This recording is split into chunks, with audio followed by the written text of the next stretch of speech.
ఊతప్పాలను prepare చేసుకోవడం కోసం 1 cup మినపప్పు, 2 కప్పులు బియ్యాన్ని వేసుకోవాలి. అలానే కొద్దిగా శనగపప్పు, మెంతులను వేసుకుని వీటన్నిటిని వాష్ చేసి మూత పెట్టుకుని 8 గంటలు నానబెట్టుకోండి. 8 గంటల తర్వాత వీటన్నిటిని వాష్ చేసుకుని మినపప్పుని కొద్దిగా అన్నాన్ని కూడా వేసుకుని ఇలా గ్రైండ్ చేసుకోండి. ఆ తర్వాత నానబెట్టుకున్న రైస్ని కూడా వేసుకుని మరొకసారి గ్రైండ్ చేసుకుని ఈ పిండి అంతటిని మిక్స్ చేసి ఓవర్ నైట్ నానబెట్టుకుంటే మనకి ఇలా నానిపోయి ఉంటుంది మార్నింగ్ కల్లా.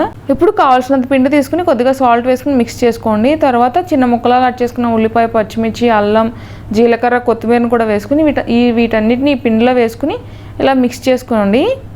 ఇప్పుడు హీట్ చేసుకున్న పెనం పైన ఇలా కొద్దిగా పిండిని వేసుకుని లైట్గా గరిటెతో ఇలా స్ప్రెడ్ చేస్తే సరిపోతుంది. తర్వాత ఆయిల్ వేసుకుని ఇలా మూత పెట్టుకుని 2 వైపులా కూడా గోల్డెన్ బ్రౌన్ కలర్ వచ్చేలాగా కాల్చుకుంటే మనకు ఊతప్పాలు రెడీ అవుతాయి.